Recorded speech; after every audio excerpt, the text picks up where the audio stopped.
Yokason, un cri d'alarme pour combattre les antivalets. Gordon, Jean Blaise, Chitenge. Ngai nalandaka media pona yeba vérité. Bonjour et bienvenue dans notre magazine autour de l'actualité. Comme on dit, celui qui fréquente les sages devient sage. Aujourd'hui, j'ai quelqu'un ici pour vous. Il n'est pas présenté, c'est un ingénieur, comme on dit. La sagesse au service de la nation. Il parle tellement bien. Il nous explique des choses que Libanda Tozokambote. Je vous signale un autre magazine. Il s'agit des magazines autour de l'actualité. Ici, moi, je parle de tout ce qui est actualité, tout ce qui bouge dans le pays. Je suis là pour vous informer. Il s'agit de l'ingénieur Kingombe comme l'autre fois. Il est là, il va nous expliquer maintenant. Il est venu ici comme un enfant du pays. Un enfant du pays, il va nous parler de notre pays, les élections dans notre pays, ça se passe comment? Que passent les Congolais par rapport aux élections? Je dis bonjour ingénieur. Bonjour madame. Comment vous allez? Oui, je vais bien. Bienvenue encore une fois de plus. Merci beaucoup. On va commencer bientôt là, nous sommes déjà là, on va parler des élections, nous sommes là sur Yokason TV, sur YouTube, Yokason TV IDPS. Abonnez-vous sur notre chaîne, laissez vos commentaires, tout ce qui vous dérange, tout ce qu'il y a à dire chez nous, écrivez-nous là. Et puis, beaucoup de réponse, tout n'a pas. Il est là maintenant, il est pour nous parce qu'il y a mon amboka. En dehors, il y a l'ingénieur architecte, il y a moi na Congo le la dissonance. Na bolingo to za galango pour amboka, avec éclaircir l'opinion ya batebile na likamutali élection de 2023 na pays. Ezo sala makambi moyete na ndenge moko ko sakana te élection na mboka na biso. Batebile baza ko mituna élection et ko zala quand et ko sala comment parce que jusqu'à présent, il y a mon makambi belé. Je dis un grand merci na Rodil Poyi et puis ingénieur Georges Mouyaya. Merci ingénieur pour la participation à l'émission de Mokola Lelo. Ingénieur, les lots de la rame en Mamboka, on a signalé déjà. Et il s'agit de l'élection en Mamboka. Parce qu'il y a plusieurs questions opposées, mais nous avons une réponse méritée. Je sais que Oyewana est mieux placé pour nous parler des élections 2023. Oui, merci madame. Élection, ils ont concerné Congolais nyonso. Problème est un peu que problème est plus nyonso, ils ont la catégorie à Batomogoté. Ça fait depuis 2006, l'élection est banane en Bokoyo, mais l'élection locale, ils ont organisé 2006, 2011, 2018. Ça fait 3 élections, 3 cycles d'élections organisés. L'élection locale est organisée. Mais tout le monde faut respecter la Constitution. Pour le respect de la Constitution. Or, la Constitution, ils ont prévu l'élection d'État pour un an. Toujours où est la élection présidentielle et législative. Parce que côté kuna, ceux qui vont voter à niveau wana, ils ont intérêt à battre bango bakede. C'est la vision à cadre. Or, il faut éponger, surtout ça juste.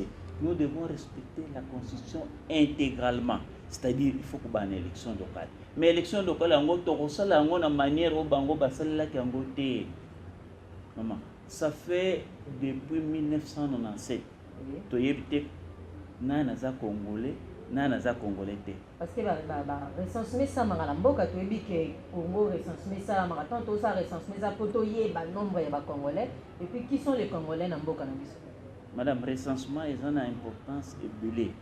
Donc on néglige l'Institut national de la statistique. C'est-à-dire même le régime passé, Erbamana Loba émergence en 2030. Mais beaucoup atteindre l'émergence se base de quoi? Pour atteindre l'émergence, il faut que la population revenir produit intérieur brut de la population en 2030 pour parler de l'émergence. Et vous allez à combien? Non, mais la population est libanée. Mais comment tu peux parler de l'émergence? Parce qu'il y a aux autres, il faut y avoir autant. Il y chambre autant. Alors, le président, il faut y avoir toujours une émergence. Mais il faut recenser la population. Mais quand besoin de parce que combien. Et puis, toujours qu'il y a une élection, n'a pas Congolais, n'a pas non Congolais. Non, il faut mettre fin à ces désordres. Nous devons se sentir qu'il y a Congolais et nous devons plaider d'abord la réforme de la loi électorale. Oui, recensement obligatoirement. Et puis, rendre justice na base, c'est-à-dire élection locale. Au moment chef d'avenir, ayebi nombre ya bato na ye, aza ko identifier bango, chef de quartier ayebi, bourgmestre ayebi, til kolo makambo ezala facile. Mais ba nombre ya bato boyebi te. Avenir boyebi te ke ezana bato combien, ezana banda combien, mais courant ba ko tilera bazolo ba courant ils répondre te pona nini parce que bayebi te besoin ya bato bazaba na venir ba pare bazana bango. Statistique est très nécessaire. Vous ne pouvez pas parler de développement sans statistique. Institut national de statistique est négligé, on place n'importe qui là-bas. Or, il y a un des cerveaux capital au socle de développement en Boka, c'est la population. Nous avons une population. Il faut que baza combien chaque catégorie. Alors, ceux qui veulent islamité, je crois que parler des élections présidentielles, c'est bien bon parce qu'il est pendant que élection, il y a des préalables pour les élections. Oui. Les préalables pour le moment et recensement de la population. Mais ingénieur, nous avons mis placé. Il y a aussi la statistique. Il y a des autant, dans quartier autant, dans commune autant, dans district autant. Pour vraiment statistique, il y a Congo et Singavisoni. Madame, nous avons un État décentralisé. Toutes ces entités-là sont décentralisées. Quand on parle des entités décentralisées, c'est-à-dire chef d'avenir, il faut organiser un avenir. Le bourgmestre le bourgmestre foyer la population, c'est-à-dire après si chef de quartier recensé, il y a moyen de récolter un bon point pour le chef de quartier, le chef d'avenir. Parce que oui, bourgmestre a dit que maman va te parce qu'il nombre de tickets qui n'a autant. Oui, parce que les autres qui n'ont pas. Or au moment où il y a que avenir ils ont autant et pour foncer au bafutaka moi bazon c'est le chef de quartier awozala na courage pour recenser ba avenir na ye or chaque avenir est na quartier chaque quartier est na pas bourgmestre ko ye population na ye et puis bourgmestre ko na hôtel de ville biloko ko ça les alliés et puis ba ressources faire aux hommes les alliés on ne va pas demander de l'aide à l'extérieur bourgmestre yebki na batunanga tout ça boy to ko organiser na quartier na biso to tia poubelle biso awa to ban ko évacuer ya ngona modèle boy seulement avec l'argent du quartier. C'est ça qu'il faut impliquer maintenant aux gens de se prendre en charge. Mais dans notre pays, tous ces trucs-là, ça ne fonctionne pas. C'est dit à quoi, ingénieur? Ça ne fonctionne pas parce que les problèmes, il y a médiocrité où ils ont installé. Médiocrité où ils ont installé des lignes. Et bourgmestre, et ministre. Pour le moment, je suis un peu content parce que Banomaki est Premier ministre. Et Belé surtout un parti politique et Premier ministre. Voilà, c'est ce qu'il faut. Il est nommé Premier ministre pour la République. Nommé un ministre, c'est pour toute la République. Oza bourgmestre, il y a commune, il y a bourgmestre, famille, or, il faut travailler pour la commune, il faut travailler pour le pays. Mais la population pleure souvent. Moi, dans bourgmestre, ça souvent qui me battait, qui battait des bourgmestres à bout, battait des bourgmestres à Kassavou, battait des bourgmestres en Guérande, au Béaléma. Mais à outil na yeso pe qui senso ce qui peut mbudi ce qui ni ayebi même pas va venir il y a commune oh il y a za ko gouverner ayebi même pas nombre d'habitants au bazana kata commune ay yembongo na ka fo ba maman na batika na kwa mais na ba méthode ni chef de l'état to gouvernement ko ça pour vider makambo na république de Patrick pour mettre fin à la médiocrité on est là qui installé ba bourgmestre il faut bateau c'est-à-dire pour l'élection locale chef d'avenir des chefs de quartier bayebi parmi bango que nani azalaka na souci ya commune na biso toti ya bourgmestre bato bazo parachuter ye aye kaka azotala moto atindaki c'est ce qu'on vivait au parlement. Maintenant il faudra faire ce qu'il faudra faire les photo la nomination ba bourgmestre comme est-ce que il faut azaler élu élection locale oui ba conseiller wana ba chef du quartier ba chef d'avenir ba organiser élection moko pour na ko élire bourgmestre no za nommé pas ya mutumo parce que toi aye a reviser beaucoup plus l'intérêt ya mutunaye o atinda ke pour le bourgmestre na commune il faut que ufanda na commune wana uzana ndako no yo za locataire te uzana ndako no yo na commune wana et ufanda wana pendant 5 ans bana yo baza wana oyebi intérêt ya commune à ce moment-là nde ba voter. Merci ingénieur. Comment vous les cas dans mboka na biso ba congolais toza pena misusu baza pour misusu baza contre. C'est un peu lobby jusqu'à présent IDPS aza pour s'organiser les locaux pour na élection 2023. Mais tu trouves constitution pena aux en respecté parce que jusqu'à présent il y a rien IDPS c'est le côté je signalé biso te élection de ça la camp. Maman, est-ce que l'IDPS respecte l'élection présidentielle? Est-ce non? Respect à la constitution, ils ont l'article de la constitution, il faut la respecter. Bango batala côté bazan intérêt de balobeli, côté bazan intérêt de batiki, gratuité et enseignement. Ils ont la constitution. Ça fait 18 ans. Pourquoi batambola qui que bazo de respecter la constitution? Parce que bazo local bango bazaki na école na bango, bango bazo akambongo kuna. C'est pourquoi bazo li même pas gratuité wana parce que ba perdre quelque chose. Balingi biloko wana te biso lingi respect la constitution intégralement. Banan bazo combattre pour gratuité au président yenango. Est-ce que le président a sali miracle? Bon, Congolais nous avons le droit de faire opinion naie. C'est prévu dans notre constitution. Wa les opinions na bango. Mais le ko biso ko senga il faut toujours ça pendule à l'air, c'est-à-dire tout le bela recensement. Congolais nous faut azala na carte d'identité naie et sa ressources. Carte d'identité n'est pas comme carte d'électeur, sauf que c'est recensé car boyé. Moi to comme na carte d'identité tout ça là dans 5 ans. C'est une honte. Parce que le passeport d'abord, c'est tout le monde n'a pas le passeport. Ils vont voyager des bases en Ango, tous ont une identité. C'est-à-dire, ils ont soin. Des bidons qu'il faut qu'on revendique d'abord le bidon élémentaire. Ce qui hors de côté na makambo na élection présidentielle. On a fait des élections en 2006, 2011, 2018. Social a battu changer. Mais est-ce que vous avez changé dans le social a battu l'élection en 2023 ça a maté? Non, tout le but de l'élection est raté. Oui. Et le président Tshisekedi dit na aidé personne arrivé au pouvoir, il faut assumer, pacifier 60 ans, on accepte.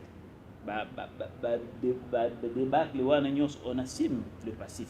Mais maintenant, État de droit toujours linga. Bien, les 2 ans on n'a pas perdu. Moussa le Salamaki parce qu'il fallait déboulonner. Or, Moussa wana Salamaki, la fois passée dans le bac on a gagné une bataille, on n'a pas encore gagné la guerre. C'est-à-dire que wana Congolais faut comme le niveau que les lots sont aux salaires, né aux salaires pour foutre salaire na yo. Et ça la salaire est servité aux autres kaka. Folia ni na te. C'est moi le qui faut efanda que est na aux congé na ngai na ken tambola na ken ba Congo na ken Lubumbashi na collège na keta la source ya fleuve na ken na Nord Kivu na ken ta la ba volcan. Il faut moi le que étikalak. Voilà sur cette zone. Mais tout ça là on a 3 ans. Ça ils a processus toujours lancé. Le peuple d'abord, c'est ça le projet des sociétés EDP. C'est ça le slogan des projets de société EDP. Oh, le président qui s'est attiré la Kibiso. Alors, projet wana élection, Tondimi, oui. Ils en ont pas préalable dans 3 ans. Mais pas accéléré. Makambo ya ba malon de l'État qui était à la base. Bango ba confession religieuse de batrikaki, de batiaki moté. Wana responsabilité na bango bazo mona ngote. Bango bazaka wana exercice car bango de ba occuper place à moi. Et puis baza wana sok ba kuna c'est leurs intérêts d'abord. C'est-à-dire muta ko leka na tête ya seni, il faut azala mutna bango. To mona ko baleka ba be mal makamba sala. Azonga pour la 2e fois bango moko ba tout ce qui passe là-bas de pasteur. Résultat ni les alliés.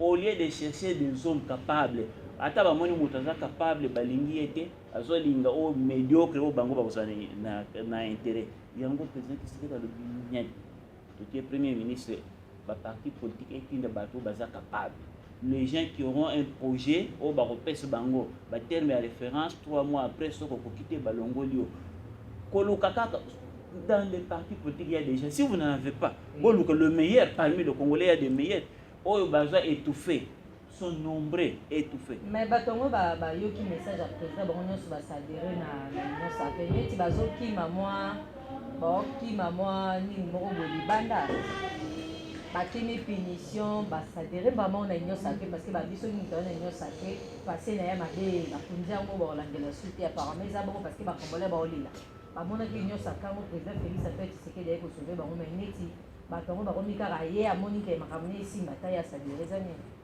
Batbaza la calme. L'union sacrée est la sincérité que les criminels vont répondre à la crime devant la justice. C'est-à-dire, ata ouye, sur un dossier dans la justice, tous on a besoin d'un parti politique. On a parti politique na FCC. Parmi les partis politiques, bazana bat na kati na bango o bazana bolingo o bazana qualité bakia main propre. Nous ne voulons pas battre basala na ba régime passé qui ont des mains sales. Nous voulons déjà avec des mains propres. Ba parti politique faut ba présenter ba ministre et ba gestionnaire ba entreprise ba tu sika o bazana main propre pour makamba et décoller o ba travailler pour le peuple et pour permettre que erto que une élection ya turo ezala modèle à Kalaté. C'est-à-dire Moutoua élu réellement le peuple, c'est-à-dire élection à base. Dans chaque bureau de vote, bah, publié qui est primé. Et élection, il y a député et proclamation à résultat.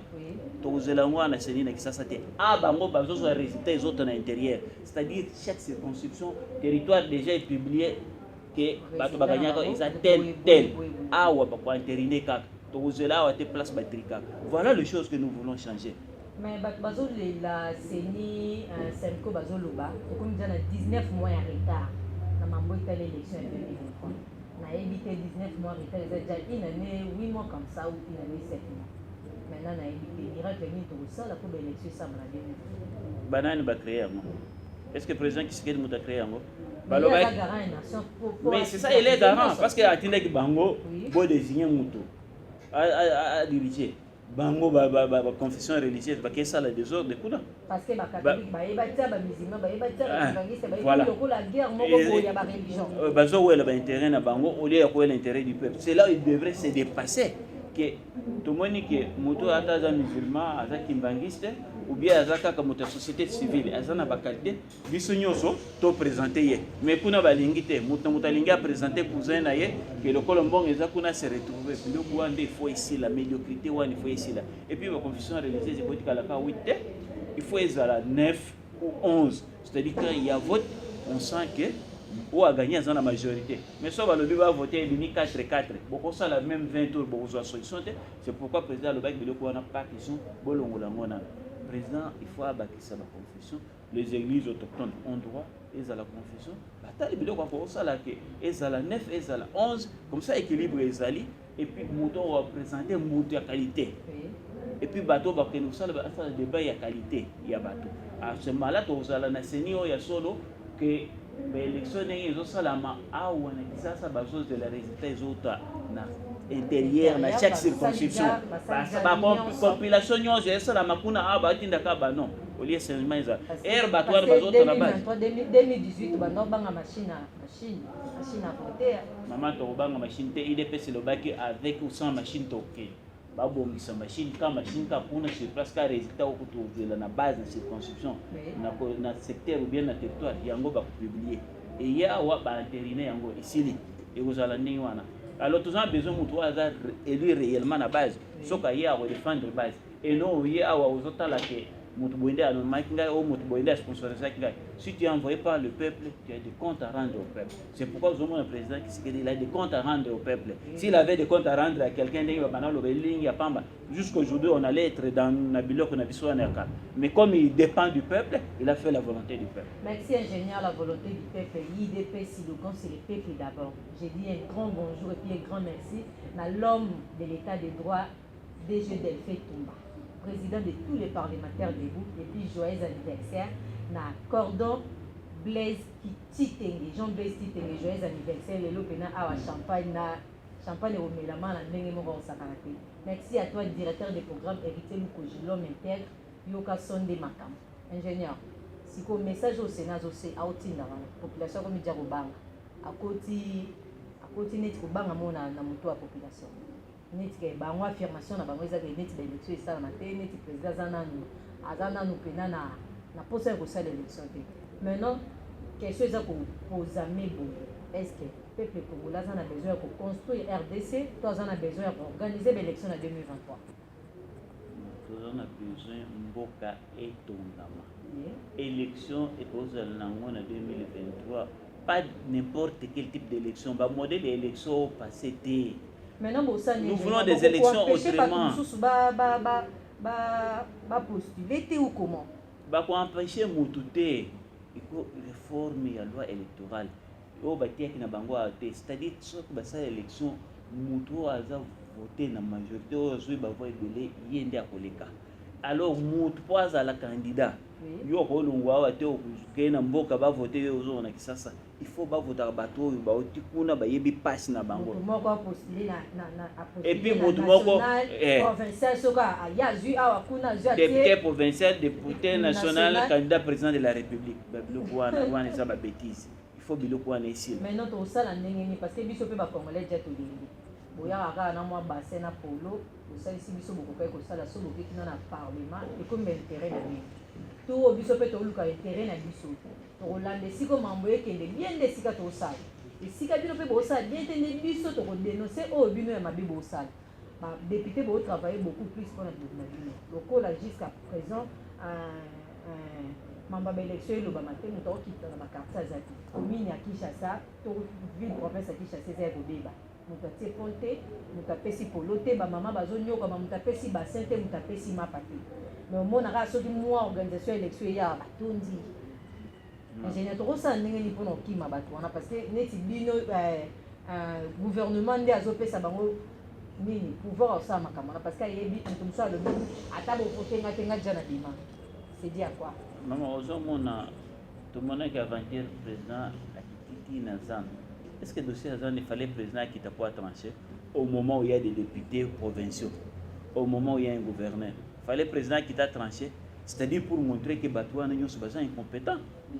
Et ça problème bango il fallait pas résoudre. C'est-à-dire l'objet personne problème ils en ont dans le Lubumbashi pour faire président fois que le Lubumbashi pour résoudre le problème dans le Lubumbashi. C'est-à-dire il y a il faut y a qui takuna ne akende ki kinkoli wana burgumesi wana zo ki port ya ba pêcheur à privatiser yango. Il faut président qui te porte ka bongo mibe comme na maboko batu neti ko ngwa ko maka bongo mutu na mutu sa le loko ya dingi pour intérêt. Ah voilà, état de droit o aye nango izanding wana te. But il faut pas comprendre que ce que ça est loko ça la mon intérêt à peuple. Il faut peuple à se retrouver. Beaucoup ça qui bat polo les lots bozo mona na te et donc comme pemene ya élection boye banzela ezo mona na te o l'équipe même na sando kuna salte député moko te azolo ba makambango alors il faut ba futa ba vignette mbonga ba vignette faut ba yeba ke koti combien et puis dépense na ngo ça les banzela combien 36 jours mais mbonga ngo kota combien il faut elle les kaka c'est pourquoi tout un problème de statistique mbongo année o ya ba vignette koti autant tobongisi nzela boyeba parce que air bozo to on affiche bazo réhabiliter nzela oyo eza 10 km prix na yango autant na monga ba vignette tozwaki autant tosali misala boy tosali misala boy tosali misala boy voilà biloko tozoli eza te moto a traiter makamlo molo ko makamlo bila na ye nga po sala mafo gouvernement et po premier ministre bimisa gouvernement moko eza ke kongola lingi biso to lingi te moto azalaki na sport bozwi botie na santé botie boye na boye na boye ezosimba tomona moto azala ministre depuis ti lelo azalaka eza na bajeune mosusu aza na sagesse aza na intelligence mais azozwa tan te parce que ministre wana atangisa aja mwa wani na poto mokolo ya ozala te kingani na remplace maintenant bakongolais mosala na bango nini yango ozomona baboma enseignement na Congo bauniversité na biso eza qualifié te pourquoi parce que basala clique wana bango so batindi mwana ye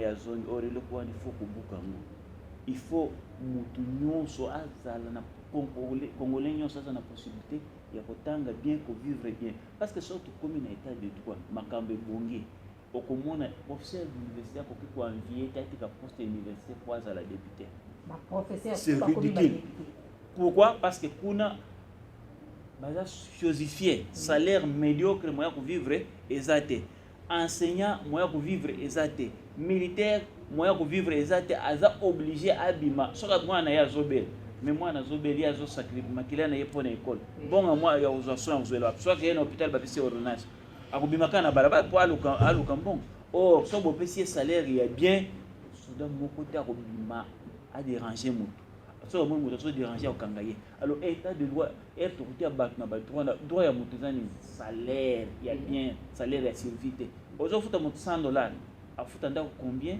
hôpital combien akolela la combien garantie pour vie province à Kinshasa voilà ba dega wa nyonso basalaki yango tozosenga bato bazo déclarer élection en 2023 siko baba na campagne pour expliquer bato que okozala candidat député tala situation ya population de ezali et rozo ke ndikuna ba député boza kuna tala ni be bokosala boza ba député provinciaux ya ville ya Kinshasa garantie 10 mois baloba au gouverneur aloba ba kia mebe ko 3 mois suivi na ngweza gouvernement tongela nga lupango voilà il n'agisse pas ozomona bazosenga mbongo impôt foncier mbongo wana ekendiki wape salaka nini Transparence, il faut être pour base en courage pour participer. Parce que les fiscs avec le revenu foncier, il y a banda pour ils ont la vie de ça. Ce qu'ils ont bien géré, traçabilité dans les ali.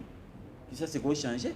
Ingénieur, comme tu as chuté, message pour éveiller conscience à Congolais parce que nous sommes qui sont dans le soka na babele élection pas gagner élection koto so babele élection ezate baza pena na position te ba oyeba te ba kende wapi basala ni moi message moko boye ko assurer ba élection na 2023 kozala pona cause boye ba congolais po baza na ndako ba téléspectateur ba olanda biso toza wana pona kolobela bango biso nde toyelaka bango makambo to musu bango ba ignoraka ba yebi te to pesa bango message ce qui concerne élection na 2023 na République démocratique. Élection en 2023 dans la République démocratique du Congo, et ces élections au moment que Bakino pas d'abord. Bateau tout voter. Makambo tout ça nango câble asne les ziki na veni bilbo Congo lambongo bosomba câble. Si comme ça lambongo ba facture ba futakezani. C'est pas facture cher.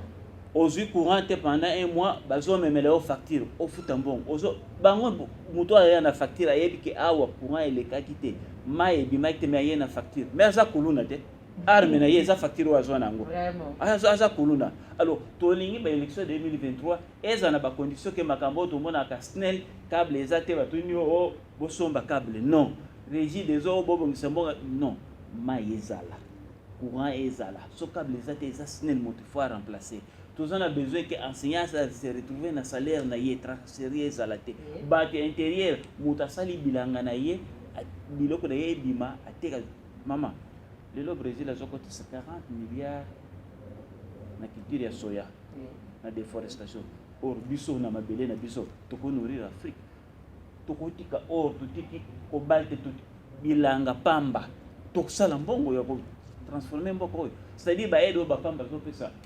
Tout kana batongela biso ba tracteur to pesa ba jeune ba tracteur courant ya inga et qui de partout vie échanger ndé bilok tozozela sikoyo mai banzela on veut transformer bakolo ba désormais cobalt bati molate cuivre bati molate diamant bati molate to ko taka na situation bila to transformer mboko na bato bazana volonté. Merci ingénieur pour transformer mboko na bato bazana volonté so to limboka.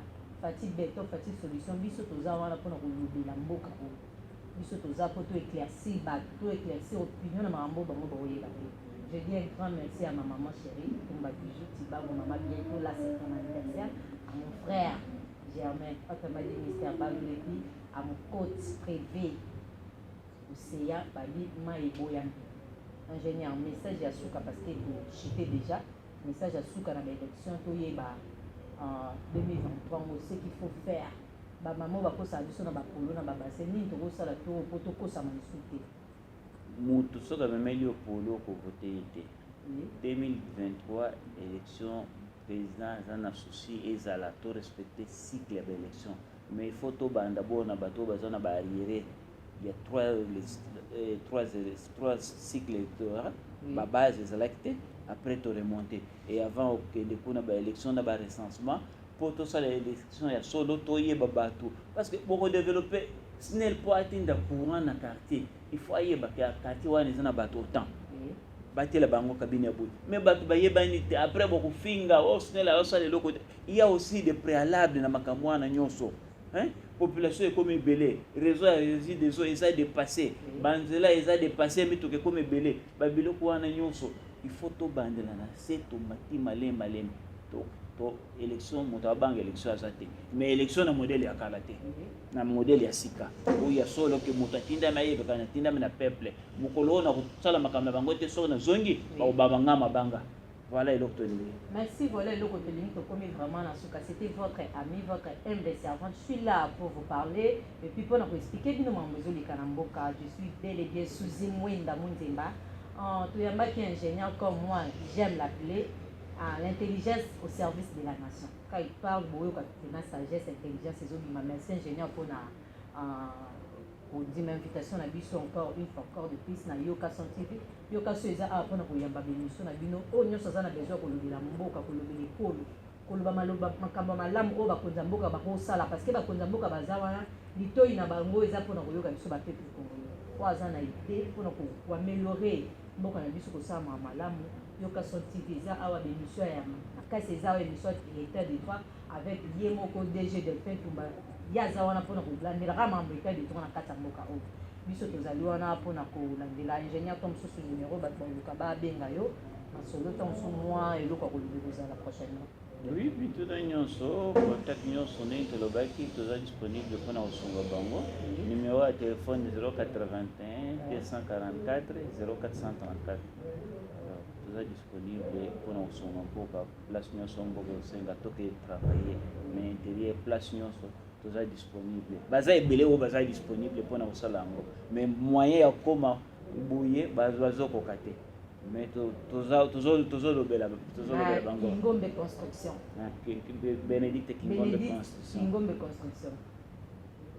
Alors moi je vous laisse déjà d'ici là portez-vous bien et puis bolandela mambo ezoleka na mboka pepe congolais kolala lisusu congolais bande olala eza congolais avec état de droit moto osimba congolais te moto obundisa congolais to osimba congolais asimbi fatigue peuple congolais toza wana même biso bajournaliste tobanda obanga à l'époque mais nala tobanga lisusu te parce que toyebi avec l'état de droit toza na droit à liberté d'expression toza nango mpona koloba oyo aza na oyo ya koloba arejoindre biso bia contacte numéro oyo kozala affiche wana na batelevizio na bino ngai na bino tokutani mbala nsima portez-vous bien. Merci.